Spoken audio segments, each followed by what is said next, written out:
अस्सलाम वालेकुम, welcome back to my channel. उम्मीद करती हूँ आप सब बिल्कुल ठीक होंगे। शुक्र अदा करते हैं अल्लाह ताला का, जिनकी नेम पे हमारे और आपके खानों में मौजूद हैं। दोस्तों, आज हम बनाएंगे बेसन वाले भरवा करेले, जो कि बहुत ज़्यादा टेस्टी बनते हैं। शायद आप में से कई लोगों ने बेसन वाले करेले ना तो देखे होंगे और ना ही खाए होंगे, और पूरे यूट्यूब पे आपको ये वाले करेले कहीं नहीं देखने वाले। तो चलिए वीडियो शुरू करते हैं। वीडियो पसंद आए इसको लाइक, शेयर और कमेंट ज़रूर करिएगा और लास्ट तक ज़रूर देखिएगा। तो यहाँ पर देखिए, सबसे पहले मैंने लिए हैं 3 पाव करेले। तो भरवा करेले बनाने के लिए हमें चाहिए होंगे दरमियाने साइज़ के करेले। बहुत ज़्यादा बड़े साइज़ के करेले हमने नहीं लेने। इनको इस तरह से कटर के साथ हमने पील ऑफ कर लेना है, चाहे तो नाइफ़ के साथ भी इसको हम पील ऑफ कर सकते हैं। तो सभी करेलों को हमने पील ऑफ कर लिया है। इसके बाद हमने नाइफ़ की मदद से इसके दोनों जो सिरे हैं हमने थोड़े थोड़े से बस वो काटने हैं। दरमियान में से एक इसको कट लगाएंगे इस तरह से, और इसके अंदर जो बीज हैं उनको हमने चम्मच के साथ अच्छी तरह से निकाल लेना है, क्योंकि ये काफ़ी ज़्यादा हार्ड वाले बीज हैं, इसलिए हमने इनको रिमूव कर लेना है। तो सभी करेलों को ना इसी तरह से हमने कट लगा के इनके अंदर जो बीज हैं वो हमने अच्छी तरह से निकाल लेने हैं।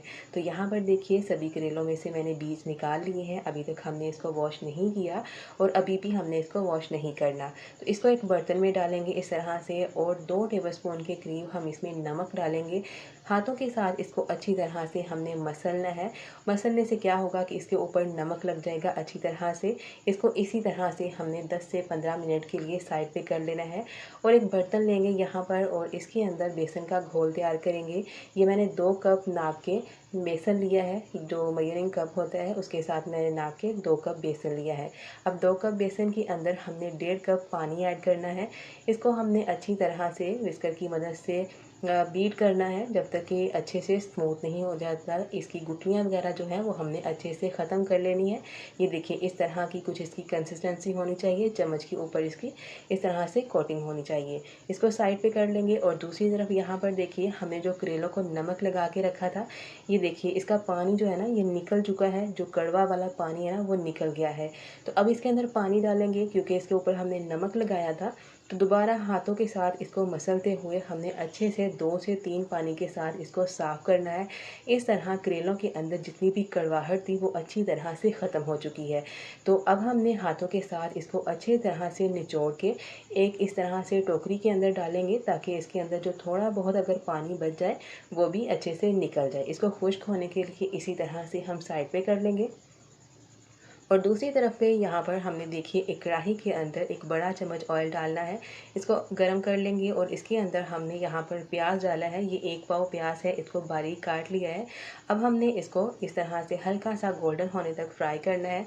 जब गोल्डन फ्राई हो जाएगा इस तरह से प्याज, तो इसके अंदर हमने 2 खाने के चम्मच लहसुन, अदरक और सब्ज़ मिर्च का पेस्ट ऐड किया है। इसके अंदर थोड़ा सा पानी डाल के इसकी भुनाई कर लेंगे अच्छी तरह से। और इसके बाद हमने यहाँ पर 2 मीडियम साइज़ के टमाटर लिए हैं। टमाटर डालने के बाद इनको अच्छी तरह से सॉफ्ट होने तक हमने पका लेना है। जैसे ही अच्छे से सॉफ्ट हो जाएंगे, इसके अंदर हम डालेंगे टेस्ट के अकॉर्डिंग नमक। 2 टेबलस्पून हम इसमें कुटी हुई लाल मिर्च डालेंगे। आधा चम्मच इसमें पिसा हुआ धनिया, आधा चम्मच हल्दी पाउडर, 1 टीस्पून इसमें साबुत ज़ीरा, और 1 चम्मच इसमें साबुत धनिया डालेंगे। हाथ के साथ क्रश करके डालेंगे इसको। इसका इस तरह से बहुत ही अच्छा फ्लेवर आता है। मिक्सिंग करने के बाद हम इसमें 1 टीस्पून पिसी हुई लाल मिर्च और 1 टीस्पून हम इसमें गरम मसाला डालेंगे। थोड़ा सा इसके अंदर पानी डालेंगे और इसकी अच्छी तरह से मिक्सिंग कर लेंगे, और 1 से 1.5 मिनट के लिए हम इसकी भुनाई कर लेंगे। और यहाँ पर मेरे पास है 2 खाने के चम्मच अनारदाना। इसको पहले अच्छे तरह से हमने वॉश कर लिया है, ये भी इसमें डाल दिया है, और इसकी अच्छी तरह से हमने भुनाई कर ली है। अनारदाने का फ्लेवर करेलों के अंदर बहुत ही अच्छा आता है। तो जब मसालों की अच्छी तरह से भुनाई हो जाएगी, तो हम इसके अंदर जो बेसन का हमने घोल बना के तैयार किया था वो इसमें डाल देंगे। इस तरह से अच्छी तरह इसकी मिक्सिंग कर लेंगे, और इस स्टेज पे हमने तकरीबन 4 से 5 मिनट के लिए लो टू मीडियम फ्लेम पर बेसन की भुनाई करनी है, ताकि बेसन का जो कच्चापन है वो अच्छे से ख़त्म हो जाए। इसके अंदर डालेंगे थोड़ा हरा धनिया, जो कि बहुत ही अच्छा लगता है। तो यहाँ पर जो बेसन की हमारी फिलिंग है वो तैयार हो चुकी है। इसको हमने यहाँ पर एक प्लेट में निकाल लिए है। तो दूसरी तरफ हमने जो करेले रखे थे खुश्क होने के लिए साफ़ करके, वो भी अच्छी तरह से खुश्क हो चुके हैं। अब हमने जो बेसन की फिलिंग तैयार तैयार की है वो सभी करेलों में चम्मच के साथ इस तरह से भरते जाएंगे। जितनी फिलिंग एक करेले में आएगी उतनी ही ऐड करेंगे और इसी तरह से सभी करेले भर के तैयार कर लेंगे। और अगर आपने अभी तक मेरी वीडियो को लाइक नहीं किया तो प्लीज़ वीडियो को लाइक, शेयर और कमेंट ज़रूर कर दें। तो यहाँ पर देखिए सभी करेले भर के तैयार कर लिए हैं। अब इसके ऊपर धागा लपेटेंगे। तो जो धागा कपड़े सिलाई करने के दौरान इस्तेमाल किया जाता है वही वाला मैंने धागा लिया है।